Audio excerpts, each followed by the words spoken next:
ये राजा जय सिंह जी की छतरी काफ़ी विस्तृत और बहुत ही शानदार।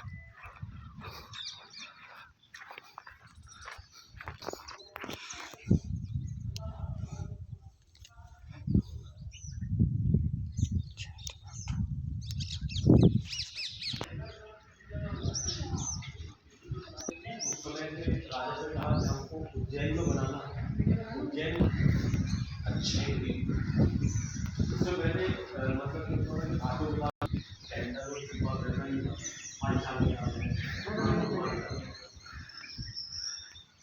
तो राजा जैसे ही फिर उसको जिनका कैलेंडर दीजिए कि आपके लोग को निकालने आइंदा आने वाले लोग भी जो है तो कैलेंडर से बात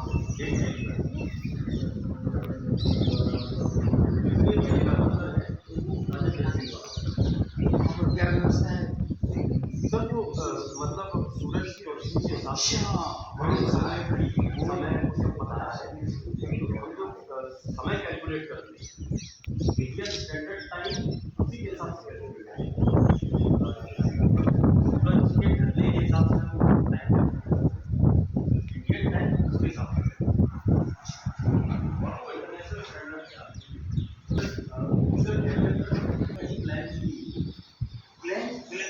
प्लानिंग करके शेड्यूल बनाया। ऐसा हुआ कि 4 गांव उनके बस गए, 10 गांव उनके बस गए।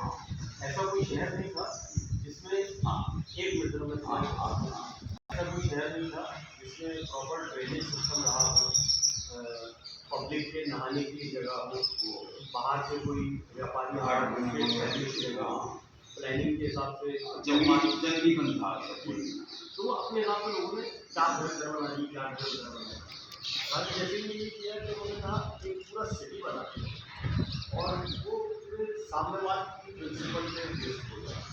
सबके घर एक जैसे एक तरह से उन्होंने जैसे जो बसाया। जयपुर में सारे घर एक साइड सिमिलर मार्केट भी गुलाबी शहर हाथी पे बैठ के जाए, घोड़े पे बैठ के जाके सामान खरीदने वाला अलग मार्केट। पहले घोड़े पे जाने चलते थे, नीचे वाला अलग बना हुआ है। घोड़े पे बैठे बैठे आप जा रहे हैं तो उतरने की जरूरत नहीं, बैठे बैठे आपको सामान मिला उसका हो गया। तो वो 2 चौपड़े, चौपड़ मतलब बाबा, तो चौपड़ एक बड़ी चौपड़ है, छोटी चौपड़। छोटी चौपड़ उसमें भी ऐसा कोई वो नहीं है कि बड़े लोगों के छोटे लोगों के, वो बहुत मतलब कहना चाहिए कि सोशलिस्ट किस्म की आती है कि सबके हक बराबर है। उनका ये खास काम था। बड़ी बात है, बहुत बढ़िया। इतने बड़े राजा होने के बावजूद बड़ा चौपड़ नहीं था। बड़ी चौपड़ छोटी चौपड़ में फर्क करने को बताया वही है। छोटी चौपड़ में मतलब रोजमर्रा का सामान है, नीचे चलते हुए आप खरीदते हैं। अब बड़ी चौपड़ से मतलब बड़ी चौपड़ मतलब ऐसे लोग आ रहे हैं, घोड़े हैं, बाइक है, आज के सामने बाइक है, कार है, पार्किंग के लिए कोई जगह नहीं, व्यवस्था खड़े खड़े आती है, वो बड़ी चौपड़ है। वो बड़ी उसमें आज भी आप देखेंगे कि नीचे पूरी दुकानें गोडाउन और पहले मंजिले पे आप खरीद कर सकते हैं। मतलब आप हाथी में बैठे हैं तो आपको उतरने की जरूरत नहीं, आप बैठे बैठे शॉपिंग कर लें और रख लें और उसकी कीमत दे के निकलें। तो ये बड़ी चौपड़ और एक कमाल तो असल में जयपुर 1620 में बनाया था। उससे पहले जयपुर नाम की जगह ही नहीं थी। अच्छा जी। उससे पहले आमिर था, आमिर का किला, रियासत जो थी वो रियासत आमिर कहलाती। जैसे मारवाड़ मेवाड़ के अलग अलग राजा थे, तो ये अच्छा ये नया बसाया उन्होंने। हाँ 1620 में बसाया था जब वो पूरा व्यवस्थित है, पूरा व्यवस्थित है। ड्रेनेज सिस्टम अलग है, फिर पब्लिक बाथ्स बनाए हैं। आम आदमी कहाँ पे नहाया जाए, जिसका घर है छोटा सा घर है उसको नहाने की व्यवस्था नहीं है, तो उन्होंने पब्लिक बाथ बनाया कि भाई आप रहिए, खाइए, अपने घर पे सोइए। नहाने का है तो यहाँ पे आइए, सब लोगों के लिए नहाने के बाथरूम्स बने। वहाँ अब जो यूरोपियन कंट्रीज में जिस चीज़ को अपनाया है पब्लिक बाथ्स वहाँ पे अब बने। ये चीज़ राजा जयसिंह ऑलरेडी कर चुके थे 1620 में, 400 साल पहले।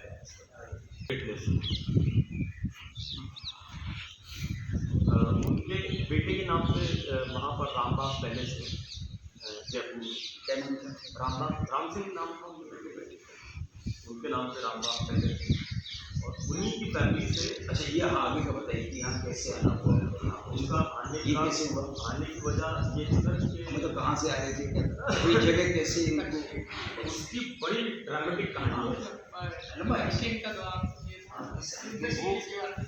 वो हुआ यूँ था कि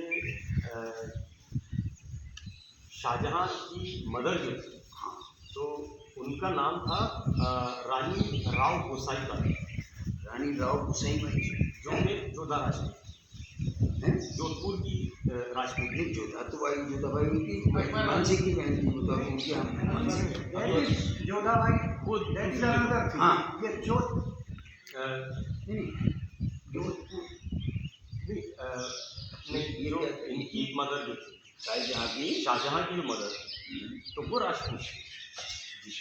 शाहजहां की मदर, शाहजहां की मदर मतलब नहीं मदर तो होंगे ही, अब तो उनकी लड़के थे, शाहजहां तो उनकी लड़के थे ना, शाहजहां जहांगीर का बेटा था। जहांगीर के बेटे थे।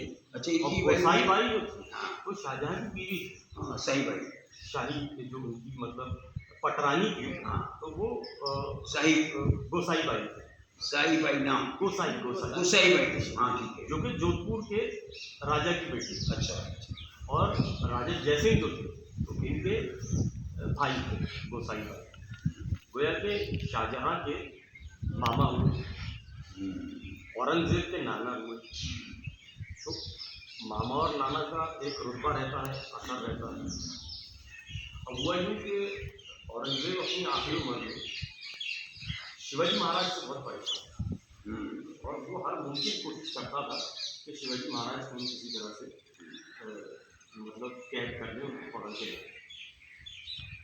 तो एक बार इनके बेटे राम सिंह उनको उनका जंग हुई शिवाजी महाराज से और वो शिवाजी महाराज को आगरा ले गए और आगरा किले में उनको कैद रखा।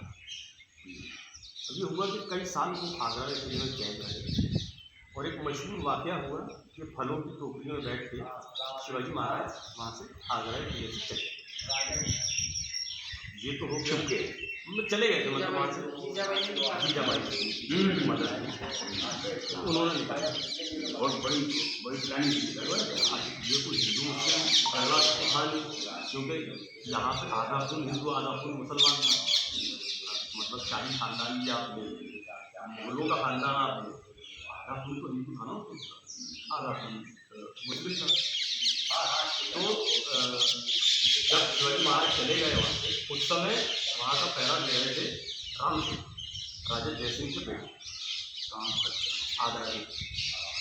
तो औरंगजेब ने बहुत चुपती हुई बात कही, क्योंकि वो बहुत आहत हुआ। शिवाजी महाराज इतना हुआ, उसको जिंदगी का अरमान था कि वो कैद करके लाए शिवाजी महाराज। अब वो चले गए वहाँ। तो औरंगजेब ने बड़ी चुपती हुई बात बोली कि अब तो राजपूतों पर भी भरोसा नहीं है। और उनमें बात आ गया, उन्होंने औरंगजेब को चैलेंज किया कि अब मैं जाऊंगा तो ना कोई पठान रहेगा, ना कोई मुगल रहेगा, ना तुम्हारा कोई मुसलमान रहेगा। अब सारे के सारे राजपूत जाएंगे। काम शिवाजी को कहते हैं। अच्छा, तो वो शिवाजी महाराज से जंग के लिए वो साउथ आए थे, राजा जयसिंह। अच्छा, और फिर से उन्होंने उस उम्र में 86 साल की उम्र में फिर एक बार शिवाजी से बैटिंग की और फिर शिवाजी महाराज को कैप्चर किया और फिर लेके गए यहाँ से आगरा। लेकिन जंग में आप चुके काफ़ी बुजुर्ग भी हो गए थे, तो उसकी वजह से रास्ते में अच्छा, नहीं कि इनकी क्या एज हो गई थी? 86। अच्छा, उस उम्र में वो पूरी फौज को कमांड कर रहे हैं सर, ये बड़ी बात। अच्छा, जैसे ही वो बुरहानपुर के पास वो पहुंचे तो उनको इंजुरीज काफ़ी लगी थी और इनको लेके आ गए थे। हाँ, शिवाजी महाराज साथ में थे, उनको कैद करके उनको कैद करके लाए, बंदी बना के ये हैं? एक 85 साल का बुजुर्ग उनको बंदी बना करके ला रहा था। वो अकेले नहीं, मतलब मुझे कोशिश है। तो बंदी बनाना बोलते हैं। वो उनकी डेथ बुरहानपुर में ताप्ती के किनारे नीचे हुई थी। और जब औरंगजेब को ये बात पता चली तो औरंगजेब अपने बाप की मौत पे इतना नहीं रोया था जितना इनकी मौत पे रोया। मोना संगम ही हुआ ना जो क्या? और उनकी याद में ये जो छतरी बनी है ये औरंगजेब ने बनाई।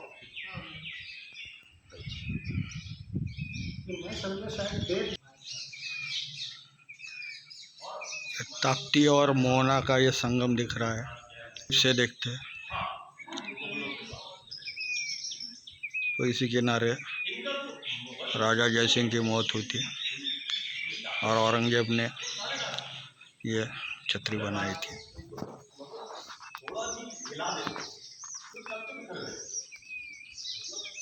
बहुत ही भव्य 34 खंभों वाली।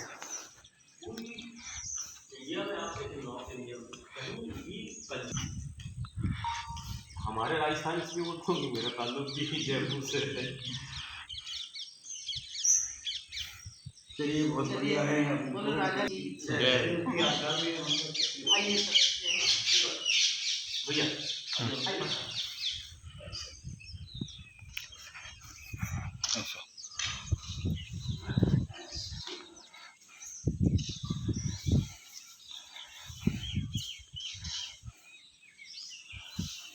ऐसा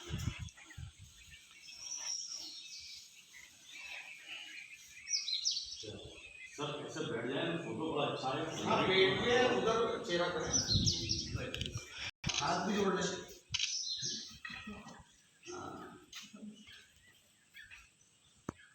ऐसा है ना। जयपुर में कनक गार्डन जो है वो उनकी बनाई है। जल महल भी उन्होंने बनाया था। आगे जो पीछे से है कौन सा आमेर वाले है ना? नहीं, आमेर से हम लोग जब आते हैं मतलब एयरपोर्ट रोड की तरफ से आते हैं ना, तो जयपुर की तरफ आते हैं तो ये जयपुर और आमेर के जो डिस्टेंस है सठियों की बाड़ी पहले आती है, फिर जल महल आता है। बिल्कुल संजो के रखा है उन्होंने। अरे बहुत कमाल। एक फोटो व्यवस्थित हो जाए। जयपुर ऐसा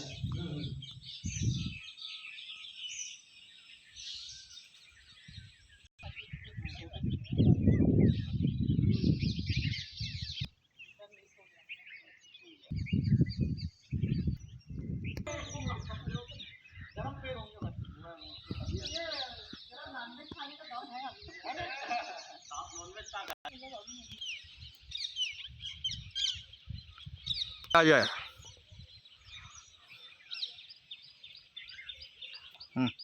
आज मुमताज़ जी की याद में हम लोग राजा जयसिंह जी को भी याद करते हैं, क्योंकि हर वर्ष हम 7 जून को यहाँ पर प्रतिवर्ष आते हैं और कई वर्षों से आसिफ साहब के नेतृत्व में और वासिफ जी के नेतृत्व में हम हमेशा यहाँ पर राजा जयसिंह जी को भी याद करते हैं, क्योंकि राजा जयसिंह का नाता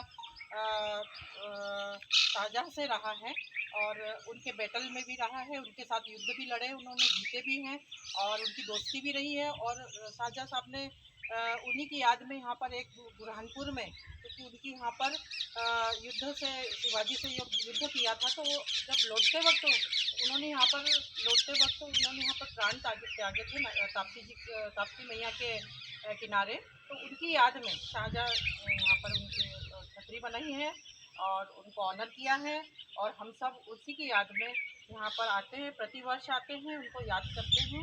और इसके बाद हम मुमताज़ बेगम जी की कब्र पर भी जाते हैं, उनको भी याद करते हैं इस तरीके से। हम ये कहना चाहते हैं कि पूरे बुरहानपुर के अंदर 55 साल से हमारे आसिफ भाई शहजादा जी मुमताज़ फेस्टिवल मनाते हैं। इसके तहत अभी थोड़ी देर पहले हमने अंबर होटल में कार्यक्रम दिया था, उसके बाद हम राजा जयसिंह की छतरी पर आए हैं। यहाँ से निकलने के बाद हम मुमताज़ की कब्र पर जाएंगे तो हमारे पास शहजादा के बड़े पुत्र भाई आसिफ भाई डॉक्टर साहब जी उपस्थित हैं। उन्होंने अभी यहाँ पर सभी धर्म हमने सबने प्रार्थना की और उनको नमन किया और हमारा बुरहानपुर का नाम बड़ा गौरवमय इतिहास रहा है। हम ये चाहते हैं कि बुरहानपुर का इतिहास सभी जगह मालूम पड़े, इसलिए हम यहाँ उपस्थित हुए हैं। बहुत अच्छा मुझे लगा। आसिफ भाई जी आप कुछ 2 शब्द अपने विचार कीजिए। बहुत बहुत शुक्रिया शालिग्राम जी, बहुत बहुत शुक्रिया प्रीति जी, बहुत बहुत शुक्रिया एसपी साहब हनुमंत सिंह राजपूत जी।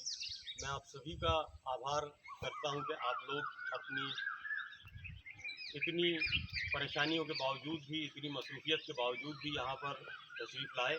सर्वधर्म प्रार्थना हमने यहाँ पर की, देश की दुनिया की अमन शांति के लिए, भाईचारे के लिए हमने यहाँ पे प्रार्थना की और प्रभु से यही विनती है कि देश में, पूरी दुनिया में अमन, चैन, सुकून और शांति रहे। बस यही हमारी इच्छा है। आप सभी का बहुत बहुत आभार, बहुत आभार। शुक्रिया।